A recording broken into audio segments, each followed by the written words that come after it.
Breakup అయిపోయిన తర్వాత కాదు అని అనుకున్నా, నాకు వాళ్ళు మళ్ళీ గుర్తొస్తున్నారు. బ్రేకప్ మాకెప్పుడో అయిపోయింది, ఇద్దరం కాదనుకున్నాం, కానీ మళ్ళీ గుర్తొస్తున్నారు. వాళ్ళను నేను ఇంకా ఇష్టపడుతున్నాను. అసలు ఇష్టపడొచ్చా, ఇష్టపడకూడదా, లవ్ చేయొచ్చా, లవ్ చేయకూడదా, ఇష్టపడితే ఎంతవరకు ఇష్టపడాలి, ఏ విధంగా ఇష్టపడాలి, రిలేషన్షిప్లో ఉన్నవాళ్ళు ఎవరైనా ట్రయల్ మెథడ్ అనేది కంటిన్యూస్గా ఉంటుంది అనేది సర్వసహజం. ఆ నెచ్యూరులు నేను రాముణ్ణి, నేను సీతని, నేను ఫస్ట్ మనిషినే పెళ్లి చేసుకుంటాను అని లైఫ్ లాంగ్ కష్టపడటం పిచ్చితనంగా గుర్తు తెచ్చుకో. అది ఒక పిచ్చితనం అని గుర్తుపెట్టుకో. నువ్వు అలాంటి వాళ్ళని పెళ్లి చేసుకోలేదని, నువ్వు రాముణ్ణి బోడిని పెళ్లి చేసుకోలేదని, రాముణ్ణి కానీ సీతను కానీ పెళ్లి చేసుకోలేదని, పెళ్లి చేసుకొని ముందుకెళ్దాం అని అనుకొని ముందుకెళ్ళండి. ఏ మనిషితో మీరు డేట్ చేద్దామని అనుకున్నా కూడా, లేదా రిలేషన్షిప్లోకి ఎంటర్ అవ్వాలని అనుకున్నా కూడా, ఇలాంటి రిలేషన్షిప్లో కొన్ని రోజులు పోయాక నువ్వు నాకొద్దు అని చెప్పక తప్పదు. మళ్ళీ ఇంకొక రిలేషన్షిప్లోకి ఇంకొకటి మొదలైద్ది. మళ్ళీ ఇదొక ప్రాసెస్. మల్టిపుల్ బిహేర్ అంటారు దీన్ని. ఇది ఉన్నవాళ్ళు ఒక్కటే టైంలో చాలా మందిని ఇలా చేస్తారు. అందరి మీద ఇష్టం లేదని కాదు, అందరి మీద ఇష్టం ఉందని కాదు. ఇష్టం ఉన్నవాడికి మల్టిపుల్ అన్నవాడికి లింకు పెట్టకూడదు, అలా పెట్టుకోకూడదు.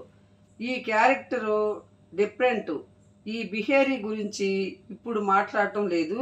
ఇప్పుడు మనం మాట్లాడేది, నేను ఒక మనిషిని ఒకప్పుడు ఇష్టపడ్డాను, ఒక మనిషిని ఒకప్పుడు ఇష్టపడ్డాను. ఆ అబ్బాయి నేను ఇద్దరం ఇష్టపడ్డాము, కావాలనుకున్నాము, కొన్ని రోజులు కలిసి ప్రయాణం చేశాము. కానీ ఇప్పుడు తను గుర్తొస్తున్నాడు, కాదనుకున్నాము, తర్వాత మర్చిపోలేదు, కానీ ఇప్పుడు గుర్తొస్తున్నాడు. పాయింట్ నెంబర్ ఏంటంటే, ఒకవేళ మీరు మీకు గుర్తుకు వస్తే అది తప్పు కాదు, పాపం కాదు. ఇదొక ప్రాసెస్. గుర్తుకొచ్చింది అంతే.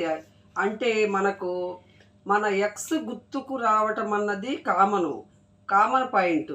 ఎంత కామను అంటే ఏంటంటే, ట్రైన్లో కూర్చుంటే ఎవడో బఠానీలు అమ్మితే మీరు తీసుకొని తిన్నంత కామన్. దానికి అంత ఇంపార్టెంట్ ఇవ్వరక్కర్లేదు. అలా ఆ మనిషి ప్రత్యేకంగా గుర్తుపెట్టుకోవాల్సినంత అవసరమే లేదు. గుర్తుకొచ్చింది, దేవుడా అని షాక్ అవ్వకండి. అమ్మో నేను మర్చిపోలేకపోతున్నాను అనుకోకండి. ఈ బిహేవియర్ మీ బాడీ లోపల అయితే ఎలా మార్చిందో లోపల మీ పక్కనే ఉంటే మీ బిహేవియర్లో అంత రియాక్షన్ వచ్చింది.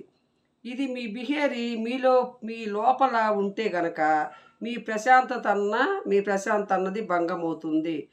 బాసు నాకు గుర్తొస్తుందిరా అంటే ఇక్కడ అటువంటి యాక్షన్ ఉంటాయి. ఒక మనిషిని బాధ పెడుతూ గుర్తు తెచ్చుకోవటం, కోపంగా గుర్తు తెచ్చుకోవటం, ఒక మనిషిని గేడి పరంగా గుర్తు చేసుకోవటం, అవన్నీ ఒక్కటి కాదు. ఒకవేళ మీరు టెంప్లీ పరంగా గుర్తు తెచ్చుకుంటే, అవును చాలా బాగుండేది, ఆ ప్రయాణం చాలా బాగుండేది, మస్తుగా ఉండేది, ఎంత అన్నా తిరిగి రానిది, వచ్చేసరికి టీ పెట్టి ఇచ్చేదిరా అని అది ఒక ఫీల్. ఆ ఫీల్ వచ్చినప్పుడు మన ప్లేస్లో స్మైల్ వచ్చిందో లేదో చెక్ చేసుకోండి. ఎప్పుడైతే మీరు ఏదైతే వద్దు అనుకున్నారో అది గుర్తు వచ్చినప్పుడల్లా మన ప్రాణానికి, మన మెంటల్ హెల్త్కి కూడా మంచిది కాదు. గుర్తు తెచ్చుకోకండి. మరేమీ పర్వాలేదు అని చెప్తూనే అందులో మంచివి గుర్తు తెచ్చుకోండి, చెడువి మాత్రం మర్చిపోండి. ఇది మర్చిపోవటం ఇంపార్టెంటు. ఇది గుర్తు వచ్చినప్పుడు ఒకవేళ మీరు కన్విన్స్ చేయాలనుకుంటే కన్విన్స్ చేయండి. కన్విన్స్ చేసి మరొక్కసారి అదే ప్లేస్లో కలవచ్చా ఆ రెస్పెక్ట్ మీ మీద మీరు ఉంచుకోండి. ఎందుకంటే మీరు మూవ్ అయిపోయారు, తను మూవర్ అయిపోయారు. చిన్న ఎగ్జిబుల్ చెబుతాను. మనం సమ్మర్ హాలిడేకి విలేజ్కి వెళతాము. పొద్దున్నే లెగవగానే ఎలా ఉంటుంది, అర్లీ మార్నింగు టూబెట్, మధ్యాహ్నం ఉప్పర మీటింగులన్నీ తిరిగి వచ్చేసరికి మంచిగా వేడి వేడి ఫుడ్డు అమ్మమ్మ తాతయ్య వాళ్ళు పెడతారు. మంచి ముచ్చట్లు పెట్టుకుంటూ తింటాము. సాయంత్రము మంచి ఉయ్యాల బల్ల మీద రిలాక్స్. ఇలాగే కంటిన్యూ చేస్తామా, భలే ఉంది ఇక్కడ అని అందరికీ ఊళ్ళు ఉంటాయి, ఊళ్ళల్లో ఆస్తులు ఉంటాయి, లేకేం రాలేదు, ఇక్కడ బెటర్ లైఫ్ ఉంటుంది అని మూవ్ అయినాము. ఈ మూవ్ అయిపోయిన లైఫ్లో వెనకాల తిరిగే ఒక్కరోజు ఉండి వస్తే ముద్దు, దానికంటే ఎక్కువ వద్దు. ఫింగర్ గేప్ ఎంతవరకు గుర్తు వస్తుందో ఆ గుర్తుకొచ్చిన ఆ మెంటాలిటీని జాగ్రత్తగా పెట్టుకొని దానికి వాల్యూ ఉంచుకోండి అంతే. అంతవడికే కానీ దానికి ఇంపార్టెంట్ ఇవ్వకూడదు. మీరు కన్వే చేసిన తనకు కూడా వాల్యూ ఇవ్వండి. తనకు కూడా గుడ్ మెమరీ అలాగే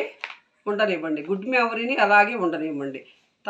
తన ఫోన్లో పెట్టేసి తనకు కూడా గిల్టు లేకుండా తన లైఫ్లో తనను ఉండనివ్వండి.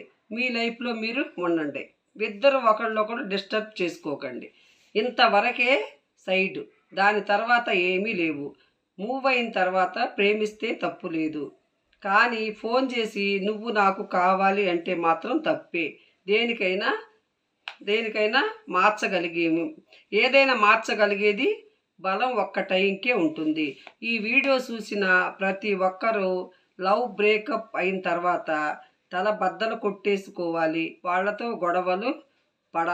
వీళ్ళతో గొడవలు పడాలి లేదా డిప్రెషన్లోకి వెళ్ళిపోవాలి అని చెప్పేసి ఏమనుకోకుండా హ్యాపీగా ఉండి తర్వాత మీ లైఫ్లోకి ఇంకొకరు వస్తారు అని హ్యాపీగా ఉండటం చాలా బెటరు. అంతేగాని అన్నీ మర్చిపోకుండా గుర్తుపెట్టుకోకూడదు. ఇవన్నీ ఇలా వస్తూ ఉంటాయి, అలా పోతూ ఉంటాయి. అంతేగాని బ్రేకప్ అయిపోయిన తర్వాత అది ఏదో ఒక మెమరీగా గుర్తుంచుకోవాలి, కానీ దాన్నే పట్టుకొని అదే స్మరించుకుంటూ దాంతోనే మళ్ళీ కావాలనుకోవటం, పోయిన దాన్ని మళ్ళీ మన లైఫ్లోకి తెచ్చుకోవాలనుకోవటం, దాని గురించి బాధపడటం, మన లైఫ్లోకి వచ్చిన వాళ్ళని మనం అశ్రద్ధ చేయటం, అలాంటివి చేయకండి. బ్రేకప్ అయిపోయిన వాటిని పోనివ్వండి. అది చాలా ఉత్తమమైన మార్గం. బాయ్.